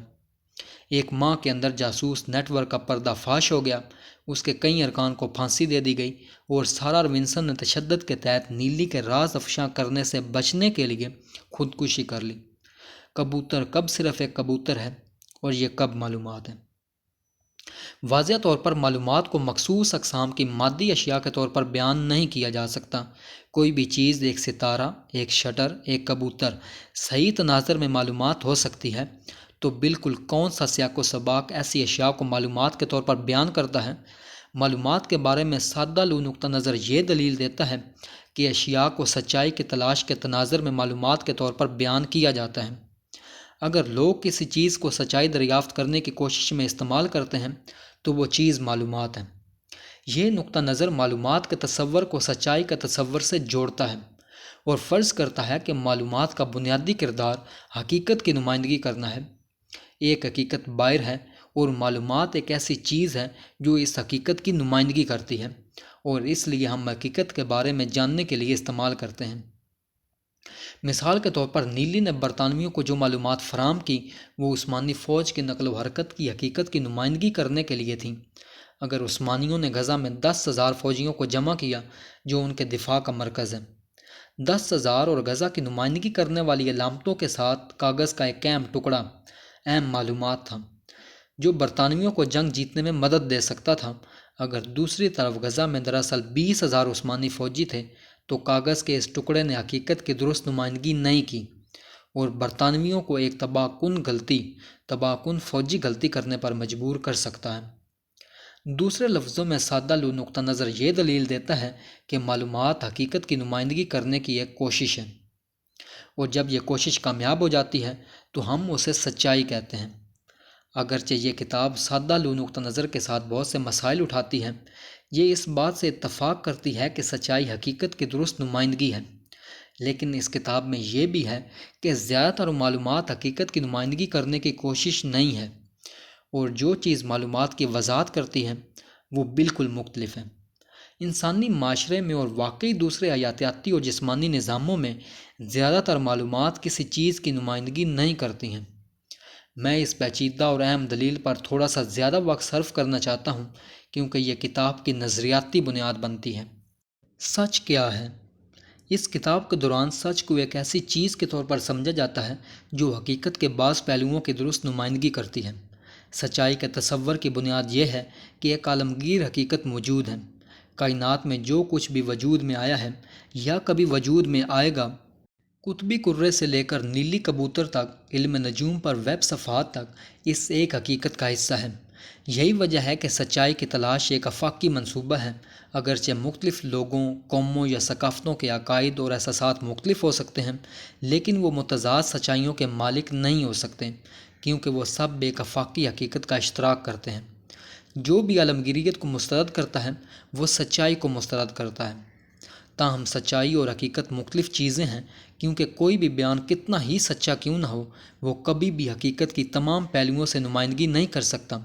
اگر ایک نیلی ایجنٹ نے لکھا کہ غزہ میں 10,000 عثمانی فوجی ہیں اور وہاں واقعی 10,000 فوجی تھے، تو اس نے حقیقت کے ایک خاص پہلو کی طرف درست طور پر اشارہ کیا، لیکن اس نے بہت سے دوسرے پہلوؤں کو نظر انداز کیا۔ اشیاء کی گنتی کا عمل، چاہے سیب، سنتری یا سپاہی، لازمی طور پر ان اشیاء کے درمیان مماثلتوں پر توجہ مرکوز کرتا ہے، جبکہ اختلافات کو کم کرتا ہے۔ مثال کے طور پر صرف یہ کہنا کہ غزہ میں 10,000 عثمانی فوجی تھے، اس بات کی وضاحت کرنے سے قاصر تھے کہ آیا کچھ تجربہ کار فوجی تھے اور دیگر نئے بھرتی تھے۔ اگر 1,000 بھرتی اور 9,000 پرانے ہاتھ ہوتے تو فوجی حقیقت اس سے کافی مختلف ہوتی۔ اگر 9,000 نو آزمود اور 1,000 جنگ آزمودہ ہوتے۔ فوجیوں کے درمیان بہت سے دوسرے اختلافات تھے، کچھ صحت مند تھے، دیگر بیمار تھے۔ کچھ عثمانی فوجی نسلی طور پر ترک تھے، جبکہ دیگر عرب یا کرد یا یہودی تھے۔ کچھ بہادر تھے، دوسرے بزدل۔ در حقیقت ہر سپاہی ایک منفرد انسان تھا، مختلف والدین اور دوستوں اور انفرادی خوف اور امیدوں کے ساتھ۔ ولفریڈ اوون جیسے پہلی جنگ عظیم کے شاعروں نے مشہور طور پر فوجی حقیقت کے ان بعد کے پہلوؤں کی نمائندگی کرنے کی کوشش کی جو محض اعداد و شمار کبھی بھی درست طریقے سے بیان نہیں کرتے تھے۔ کیا اس کا مطلب یہ ہے کہ 10,000 سپاہی لکھنا ہمیشہ حقیقت کی غلط بیانی ہے؟ اور 1917 میں غزہ کے ارد گرد کی فوجی صورتحال کو بیان کرنے کے لیے ہمیں ہر سپاہی کی منفرد تاریخ اور شخصیت کی وضاحت کرنی ہوگی۔ حقیقت کی نمائندگی کی کسی بھی کوشش کے ساتھ ایک اور مسئلہ یہ ہے کہ حقیقت میں بہت سے نقطہ نظر ہوتے ہیں۔ مثال کے طور پر موجودہ اسرائیلیوں، فلسطینیوں، ترکوں اور برطانویوں کے عثمانی سلطنت پر برطانوی حملے، نیلی انڈر گراؤنڈ اور سارا ونسن کی سرگرمیوں کے بارے میں مختلف نقطہ نظر ہیں۔ اس کا مطلب یہ نہیں ہے یقیناً کہ کئی مکمل طور پر الگ حقیقتیں ہیں، یا یہ کہ کوئی تاریخی حقائق نہیں ہیں۔ صرف ایک حقیقت ہے، لیکن یہ پیچیدہ ہے۔ حقیقت میں ایک معروضی سطح شامل ہے جس میں معروضی حقائق ہیں جو لوگوں کے عقائد پر منحصر نہیں ہیں۔ مثال کے طور پر یہ ایک معروضی حقیقت ہے کہ سارا ونسن کا انتقال 9 اکتوبر 1917 کو خود سے لگنے والی گولی کے زخموں سے ہوا۔ یہ کہنا کہ سارا ونسن 15 مئی 1919 کو ایک ہوائی جہاز کے حادثے میں انتقال کر گئی، ایک غلطی ہے۔ حقیقت میں ایک موضوعی سطح بھی شامل ہوتی ہے جس میں مختلف لوگوں کے عقائد اور احساسات جیسے موضوعی حقائق شامل ہوتے ہیں، لیکن اس صورت میں بھی حقائق کو غلطیوں سے الگ کیا جا سکتا ہے۔ مثال کے طور پر یہ ایک حقیقت ہے کہ اسرائیلی سارا ونسن کو ایک محب وطن ہیرو کے طور پر دیکھتے ہیں۔ اس کی خودکشی کے 3 ہفتے بعد نیلی کی فراہم کردہ معلومات نے برطانویوں کو بلا کر بیر شیبہ کی جنگ 31 اکتوبر 1917 اور غزہ کی تیسری جنگ 1 سے 2 نومبر 1917 میں عثمانی لائن کو توڑنے میں مدد کی۔ 2 نومبر 1917 کو برطانوی وزیر خارجہ آرتھر بلفور نے بلفور اعلامیہ جاری کیا، جس میں اعلان کیا گیا کہ برطانوی حکومت فلسطین میں یہودی لوگوں کے لیے ایک قومی گھر کے قیام کے حق میں ہے۔ اسرائیلی اس کا سہرا جزوی طور پر نیلی اور سارا ونسن کو دیتے ہیں، جن کی وہ ان کی قربانی کے لیے تعریف کرتے ہیں۔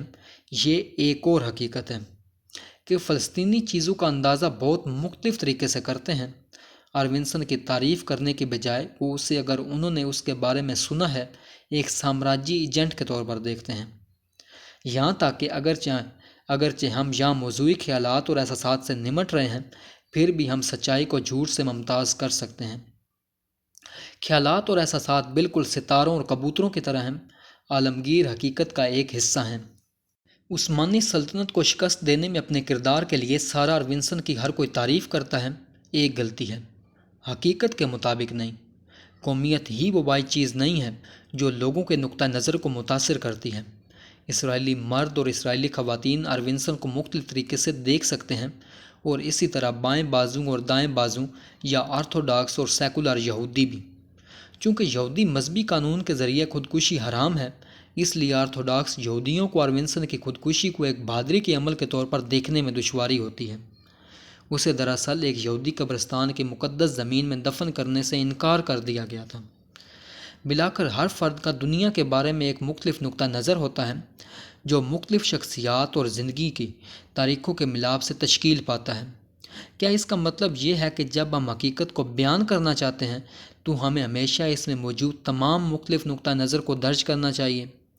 اور یہ کہ سارا آرونسن کی ایک سچی سوانح عمری مثال کے طور پر اس بات کی وضاحت کرنی چاہیے کہ ہر ایک اسرائیلی اور فلسطینی نے اس کے بارے میں کیا محسوس کیا۔ انتہا کو لے جایا جائے تو درستگی کا ایسا حصول ہمیں دنیا کو ایک سے ایک پیمانے پر پیش کرنے کی کوشش کرنے پر مجبور کر سکتا ہے، جیسا کہ مشہور جارج لوئس بورجس کی کہانی ان ایکسٹیٹیوڈ ان سائنس 1946 میں ہے۔ اس کہانی میں بورجس ایک فرضی قدیم سلطنت کے بارے میں بتاتا ہے جو اپنے علاقے کے مزید درست نقشے تیار کرنے کے لیے جنونی ہو گئی، یہاں تک کہ آخرکار اس نے ایک سے ایک پیمانے کے ساتھ ایک نقشہ تیار کیا۔ پوری سلطنت کے نقشے سے ڈھکی ہوئی تھی۔ اس بااثر نمائندگی کے منصوبے پر اتنے وسائل ضائع ہوئے کہ سلطنت تباہ ہو گئی۔ پھر نقشہ بھی بکھرنے لگا، اور بورجس ہمیں بتاتا ہے کہ صرف مغربی صحراؤں میں نقشے کے ٹکڑے ٹکڑے اب بھی پائے جاتے ہیں، جو کبھی کبھار کسی جانور یا بھکاری کو پناہ دیتے ہیں۔ ایک سے ایک نقشہ حقیقت کی حتمی نمائندگی کی طرح لگ سکتا ہے، لیکن یہ بتانا کہ یہ اب نمائندگی نہیں رہی، یہ حقیقت ہے۔ بات یہ ہے کہ حقیقت کے سب سے سچے بیان بھی اس کی مکمل نمائندگی نہیں کر سکتے۔ حقیقت کے ہمیشہ کچھ ایسے پہلو ہوتے ہیں جنہیں ہر نمائندگی میں نظر انداز یا مسخ کیا جاتا ہے۔ پھر سچائی حقیقت کی ایک سے ایک نمائندگی نہیں ہے، بلکہ سچائی ایک ایسی چیز ہے جو ہماری توجہ حقیقت کے بعض پہلوؤں کی طرف مبذول کرتی ہے، جبکہ ناگزیر طور پر دوسرے پہلوؤں کو نظر انداز کرتی ہے۔ حقیقت کا کوئی بھی بیان 100% درست نہیں ہے، لیکن پھر بھی کچھ اکاؤنٹس دوسروں کے مقابلے میں زیادہ سچے ہیں۔ معلومات کیا کرتی ہیں؟ جیسا کہ اوپر ذکر کیا گیا ہے، سادہ لو نقطہ نظر معلومات کو حقیقت کی نمائندگی کرنے کی ایک کوشش کے طور پر دیکھتا ہے۔ یہ اس بات سے آگاہ ہے کہ کچھ معلومات حقیقت کی اچھی طرح سے نمائندگی نہیں کرتی ہیں، لیکن یہ اسے غلط معلومات کے بدقسمت معاملات کے طور پر مسترد کرتی ہیں۔ غلط معلومات ایک ایماندارانہ غلطی ہے جو اس وقت ہوتی ہے جب کوئی حقیقت کی نمائندگی کرنے کی کوشش کرتا ہے لیکن اسے غلط سمجھ لیتا ہے۔ لیکن غلط معلومات ایک جان بوجھ کر جھوٹ ہے جو اس وقت ہوتا ہے جب کوئی شعوری طور پر حقیقت کے بارے میں ہمارے خیال کو مسخ کرنے کا ارادہ رکھتا ہے۔ سادہ لو نقطہ نظر مزید یہ مانتا ہے کہ غلط معلومات اور غلط معلومات کی وجہ سے پیدا ہونے والے مسائل کا حل مزید معلومات ہے۔ یہ خیال، جسے بعض اوقات کاؤنٹر سپیچ نظریہ کہا جاتا ہے، امریکی سپریم کورٹ کے جسٹس لوئس ڈی برانڈیز سے وابستہ ہے، جنہوں نے وٹنی بمقابلہ کیلیفورنیا 1927 میں لکھا تھا کہ غلط تقریر کا علاج مزید تقریر ہے، اور یہ کہ طویل مدت میں آزاد بحث جھوٹ اور غلط فہمیوں کو بے نقاب کرنے کے لیے پابند ہے۔ اگر تمام معلومات حقیقت کی نمائندگی کرنے کی ایک کوشش ہے تو جیسے جیسے دنیا میں معلومات کی مقدار بڑھتی ہے، ہم توقع کر سکتے ہیں کہ معلومات کا سیلاب کبھی کبھار جھوٹ اور غلطیوں کو بے نقاب کرے گا، اور بلاخر ہمیں دنیا کی ایک زیادہ سچی سمجھ فراہم کرے گا۔ اس نقطے پر یہ کتاب سادہ لو نقطہ نظر سے سختی سے متفق نہیں ہے۔ یقیناً معلومات کی مثالیں ایسی ہیں جو حقیقت کی نمائندگی کرنے کی کوشش کرتی ہیں اور ایسا کرنے میں کامیاب ہوتی ہیں، لیکن یہ معلومات کی وذاتی خصوصیت نہیں ہے۔ چند صفحات پہلے میں نے ستاروں کو معلومات کے طور پر حوالہ دیا اور اتفاق سے ماہرین فلکیات کے ساتھ ماہرین نجوم کا ذکر کیا۔ جب انہوں نے یہ پڑھا تو معلومات کے سادہ لو نقطہ نظر کے حامی شاید اپنی کرسیوں پر سکڑ گئے ہوں گے۔ سادہ لو نقطہ نظر کے مطابق ماہرین فلکیات ستاروں سے حقیقی معلومات حاصل کرتے ہیں، جبکہ ماہرین نجوم جو معلومات برجوں میں پڑھنے کا تصور کرتے ہیں وہ یا تو غلط معلومات ہیں۔ اگر لوگوں کو کائنات کے بارے میں مزید معلومات دی جائے تو یقیناً وہ علم نجوم کو مکمل طور پر ترک کر دیں گے، لیکن حقیقت یہ ہے کہ ہزاروں سالوں سے علم نجوم کا تاریخ پر بہت زیادہ اثر رہا ہے، اور آج بھی لاکھوں لوگ اپنی زندگی کے اہم ترین فیصلے کرنے سے پہلے اپنے ستاروں کے نشانات کی جانچ کرتے ہیں، جیسا کہ کیا پڑھنا چاہیے اور کس سے شادی کرنا ہے۔ 2021 تک عالمی نجوم مارکیٹ کی مالیت 0.812 بلین ڈالر تھی۔ اس سے قطع نظر کہ ہم نجومی معلومات کی درستگی کے بارے میں کیا سوچتے ہیں، ہمیں تاریخ میں اس کے کردار کو تسلیم کرنا چاہیے۔ اس نے محبت کرنے والوں اور یہاں تک کہ پوری سلطنتوں کو جوڑ دیا ہے۔ رومن شہنشاہ فیصلہ کرنے سے پہلے معمول کے مطابق ماہرین نجوم سے مشورہ کرتے تھے۔ در حقیقت علم نجوم کو اتنی عزت دی جاتی تھی کہ ایک راج کرنے والے شہنشاہ کی ذائچہ نکالنا ایک سنگین جرم تھا۔ غالباً ایسا ذائچہ نکالنے والا کوئی بھی شخص بتا سکتا تھا کہ شہنشاہ کب اور کیسے مرے گا۔ کچھ ممالک میں حکمران اب بھی علم نجوم کو بہت سنجیدگی سے لیتے ہیں۔ 2005 میں میانمار کے جنٹا نے مبینہ طور پر نجومی مشورے کی بنیاد پر ملک کا دارالحکومت یاگون سے نپداد منتقل کر دیا۔ معلومات کا ایک نظریہ جو علم نجوم کی تاریخی اہمیت کا حساب نہیں دے سکتا، وہ واضح طور پر ناکافی ہے۔ علم نجوم کی مثال جو واضح کرتی ہے وہ یہ ہے کہ غلطیاں، جھوٹ، تصورات اور افسانے بھی معلومات ہیں۔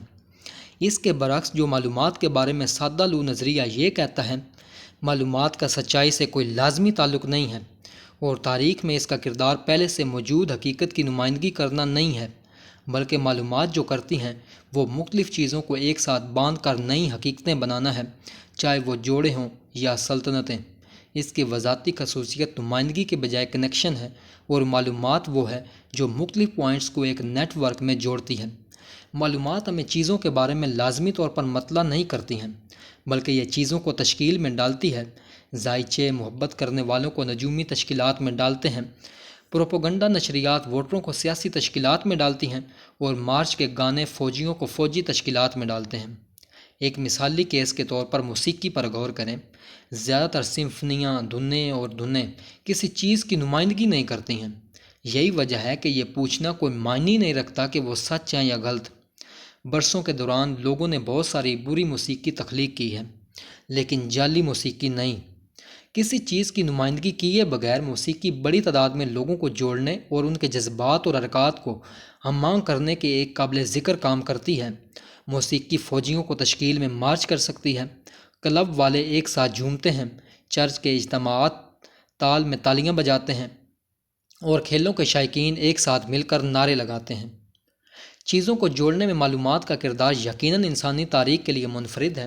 یہ دلیل دی جا سکتی ہے کہ یہ حیاتیات میں بھی معلومات کا بنیادی کردار ہے۔ ڈی این اے پر غور کریں۔ سالماتی معلومات جو نامیاتی زندگی کو ممکن بناتی ہے، موسیقی کی طرح ڈی این اے حقیقت کی نمائندگی نہیں کرتا ہے۔ اگرچہ زیبرا کی نسلیں شیروں سے بھاگ رہی ہیں، آپ زیبرا ڈی این اے میں نیوکلیو بیسس کی ایک تار نہیں پا سکتے جو شیر کی نمائندگی کرتی ہے، اور نہ ہی دوسری تار جو پرواز کی نمائندگی کرتی ہے۔ اس طرح زیبرا ڈی این اے میں سورج، ہوا، بارش یا کسی دوسرے بیرونی مظہر کی کوئی نمائندگی نہیں ہے جس کا زیبرا اپنی زندگی کے دوران سامنا کرتے ہیں۔ نہ ہی ڈی این اے جسم کے اعضاء یا جذبات جیسے اندرونی مظاہر کی نمائندگی کرتا ہے۔ نیوکلیو بیس کا کوئی مجموعہ نہیں ہے جو دل یا خوف کی نمائندگی کرتا ہے۔ پہلے سے موجود چیزوں کی نمائندگی کرنے کی کوشش کرنے کے بجائے ڈی این اے بالکل نئی چیزوں کو پیدا کرنے میں مدد کرتا ہے۔ مثال کے طور پر ڈی این اے نیوکلیو بیسس کے مختلف تار سیلولر کیمیائی عمل شروع کرتے ہیں جس کے نتیجے میں اینڈرنالین کی پیداوار ہوتی ہے۔ اینڈرنالین بھی کسی بھی طرح سے حقیقت کی نمائندگی نہیں کرتا۔ بلکہ ایڈرینالین جسم میں گردش کرتا ہے، اضافی کیمیائی عمل شروع ہوتا ہے جو دل کی دھڑکن کو بڑھاتا ہے اور پٹھوں میں زیادہ خون کی ہدایت کرتا ہے۔ ڈی این اے اور ایڈرینالین اس طرح کے دل کے خلیوں، ٹانگ کے پٹھوں اور خلیوں اور پورے جسم میں ٹریلینز دیگر خلیوں کو ایک فعال نیٹ ورک بنانے میں مدد کرتے ہیں جو قابل ذکر کام کر سکتے ہیں، جیسے شیر سے بھاگنا۔ اگر ڈی این اے حقیقت کی نمائندگی کرتا ہے تو ہم سوالات پوچھ سکتے ہیں، جیسے کیا زیبرا ڈی این اے شیر ڈی این اے سے زیادہ درست طریقے سے حقیقت کی نمائندگی کرتا ہے؟ کیا ایک زیبرا کا ڈی این اے دنیا کے بارے میں سچ بتا رہا ہے جبکہ دوسرا زیبرا اپنے جعلی ڈی این اے سے گمراہ ہے؟ یہ یقیناً بے معنی سوالات ہیں۔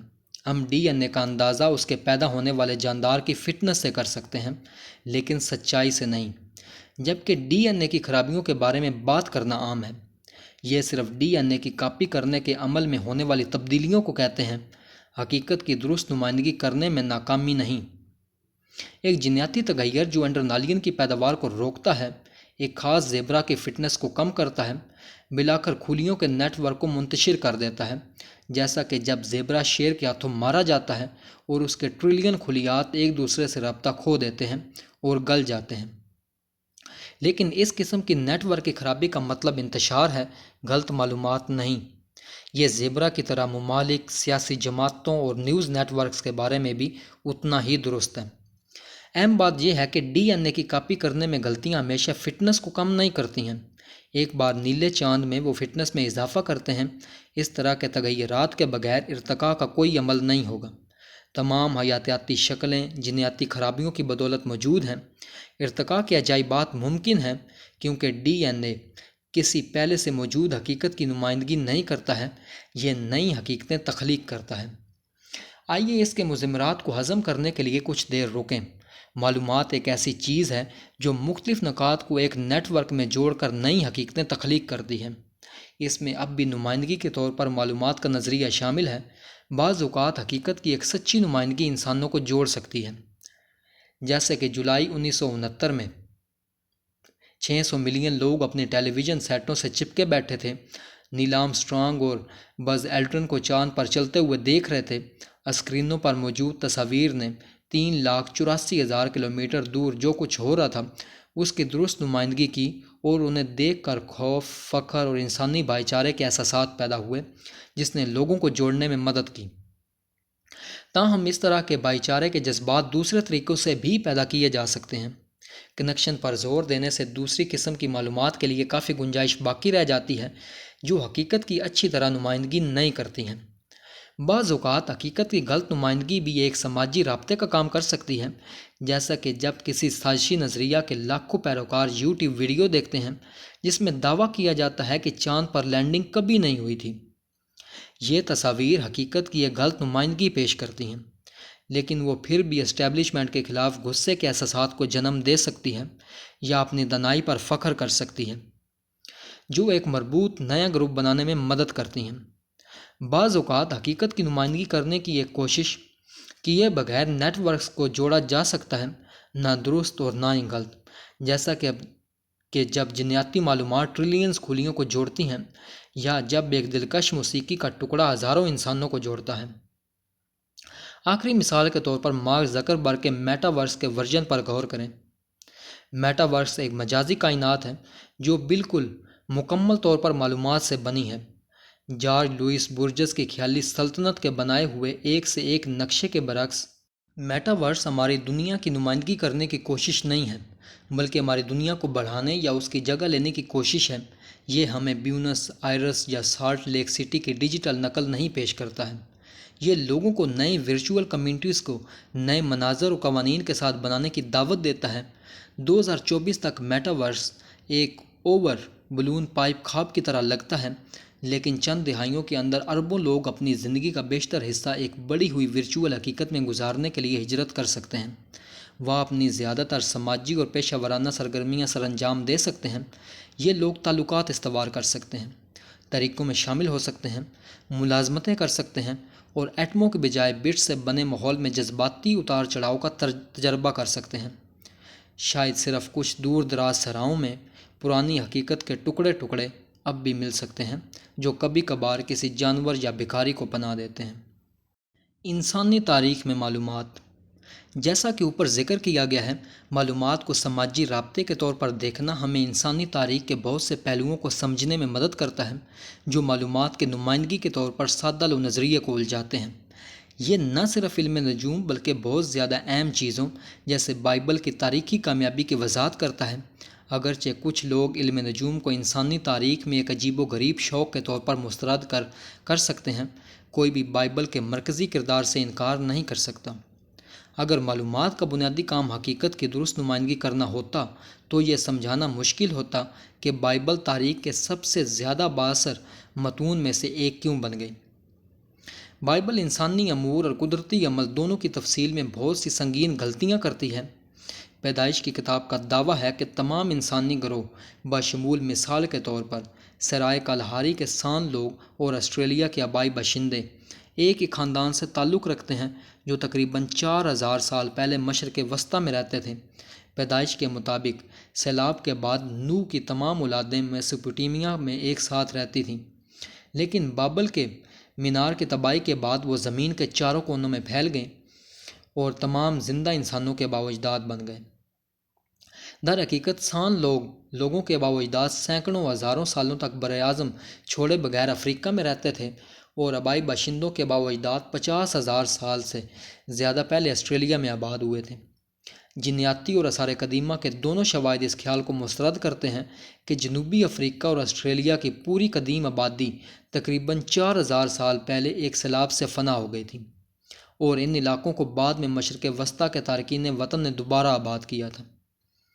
ایک اور بھی سنگین تعریف میں متعدی بیماریوں کی ہماری سمجھ شامل ہے۔ بائبل معمول کے مطابق وبائی امراض کو انسانی گناہوں کی الہی سزا کے طور پر پیش کرتی ہے اور دعویٰ کرتی ہے کہ انہیں دعاؤں اور مذہبی رسومات سے روکا جا سکتا ہے، تاہم وبائی امراض یقیناً پیتھوجنز کی وجہ سے ہوتے ہیں اور حفظان صحت کے اصولوں پر عمل کرنے اور ادویات اور ویکسین کے استعمال سے روکے جا سکتے ہیں۔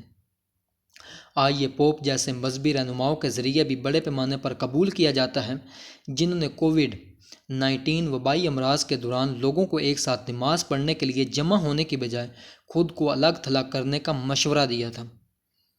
تاہم جبکہ بائبل نے انسانی اصل، نقل مکانی اور وبائی امراض کی حقیقت کی نمائندگی کرنے میں ایک برا کام کیا ہے، اس کے باوجود یہ اربوں لوگوں کو جوڑنے اور یہودی اور عیسائی مذاہب کی تخلیق میں بہت مؤثر رہا ہے۔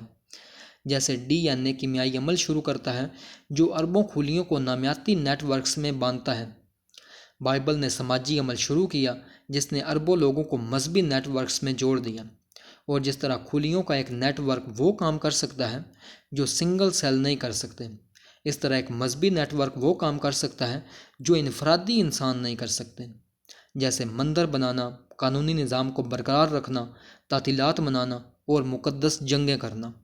نتیجے کے طور پر معلومات کبھی کبھی حقیقت کی نمائندگی کرتی ہیں اور کبھی نہیں، لیکن یہ ہمیشہ جوڑتا ہے، یہ اس کی بنیادی خصوصیت ہے۔ لہذا تاریخ میں معلومات کے کردار کا جائزہ لیتے وقت اگرچہ کبھی کبھی یہ پوچھنا سمجھ میں آتا ہے کہ یہ حقیقت کی کتنی اچھی طرح نمائندگی کرتا ہے، کیا یہ سچ ہے یا غلط؟ اکثر زیادہ اہم سوالات یہ ہیں کہ یہ لوگوں کو کتنی اچھی طرح جوڑتا ہے، یہ کون سا نیٹ ورک بناتا ہے۔ اس بات پر زور دینا چاہیے کہ معلومات کی نمائندگی کے طور پر سادہ نظریے کو مسترد کرنے سے ہمیں سچائی کے تصور کو مسترد کرنے پر مجبور نہیں کیا جاتا ہے، اور نہ یہ ہمیں معلومات کے ایک ہتھیار کے طور پر عوامی نقطہ نظر کو اپنانے پر مجبور کرتا ہے، جبکہ معلومات ہمیشہ جوڑتی ہیں۔ کچھ قسم کی معلومات سائنسی کتابوں سے لے کر سیاسی تقریروں تک حقیقت کے بعض پہلوؤں کی درست نمائندگی کر کے لوگوں کو جوڑنے کی کوشش کر سکتی ہیں، لیکن اس کے لیے ایک خاص کوشش کی ضرورت ہوتی ہے جو زیادہ تر معلومات نہیں کرتی ہیں۔ یہی وجہ ہے کہ سادہ نظریہ یہ ماننا غلط ہے کہ زیادہ طاقتور انفارمیشن ٹیکنالوجی پیدا کرنے سے لازمی طور پر دنیا کی زیادہ سچی سمجھ پیدا ہوگی۔ اگر سچائی کے حق میں توازن کو تبدیل کرنے کے لیے کوئی اضافی اقدامات نہیں کیے جاتے ہیں تو معلومات کی مقدار اور رفتار میں اضافہ نسبتاً نایاب اور مہنگے سچے اکاؤنٹس کو بہت زیادہ عام اور سستی اقسام کی معلومات سے مغلوب کرنے کا امکان ہے۔ جب ہم پتھر کے زمانے سے لے کر سلیکون کے دور تک معلومات کی تاریخ کو دیکھتے ہیں تو ہم اس لیے سچائی یا دانائی میں اضافے کے بغیر رابطے میں مسلسل اضافہ دیکھتے ہیں۔ اس کے برعکس جو سادہ لو نقطہ نظر یہ یقین رکھتا ہے کہ ہومو سیپینز نے دنیا کو فتح نہیں کیا کیونکہ ہم معلومات کو حقیقت کے درست نقشے میں تبدیل کرنے میں باصلاحیت ہیں، بلکہ ہماری کامیابی کا راز یہ ہے کہ ہم بہت سے افراد کو جوڑنے کے لیے معلومات کا استعمال کرنے میں باصلاحیت ہیں۔ بدقسمتی سے یہ صلاحیت اکثر جھوٹ، غلط فہمیوں، غلطیوں اور تصورات پر یقین کرنے کے ساتھ ساتھ چلتی ہیں۔ یہی وجہ ہے کہ یہاں تک نازی جرمنی اور سوویت یونین جیسے تکنیکی طور پر ترقی یافتہ معاشرے بھی فریب امیز خیالات رکھنے کے لیے مائل رہے ہیں، بغیر اس کے کہ ان کے وہم انہیں کمزور کر دیں۔ در حقیقت نسل اور طبقے جیسی چیزوں کے بارے میں نازی اور اسٹالنزم کے نظریات کے بڑے پیمانے پر وہم نے واقعی ان لاکھوں لوگوں کو ایک ساتھ مل کر مارچ کرنے میں مدد کی۔ ابواب 2 سے 5 میں ہم انفارمیشن نیٹ ورکس کی تاریخ پر گہری نظر ڈالیں گے۔ ہم اس بات پر بحث کریں گے کہ کس طرح دسیوں ہزاروں سالوں میں انسانوں نے مختلف انفارمیشن ٹیکنالوجیز ایجاد کیں جنہوں نے دنیا کی زیادہ سچی نمائندگی کے بغیر کنیکٹیوٹی اور تعاون کو بہت بہتر بنایا۔ یہ انفارمیشن ٹیکنالوجیز صدیوں اور ہزار سال پہلے ایجاد ہوئی تھیں۔ انٹرنیٹ اور آرٹیفیشل انٹیلیجنس کے دور میں بھی ہماری دنیا کو تشکیل دیتی ہیں۔ پہلی انفارمیشن ٹیکنالوجی جس کا ہم جائزہ لیں گے، جو کہ انسانوں کے ذریعے تیار کردہ پہلی انفارمیشن ٹیکنالوجی بھی ہے، وہ کہانی ہے۔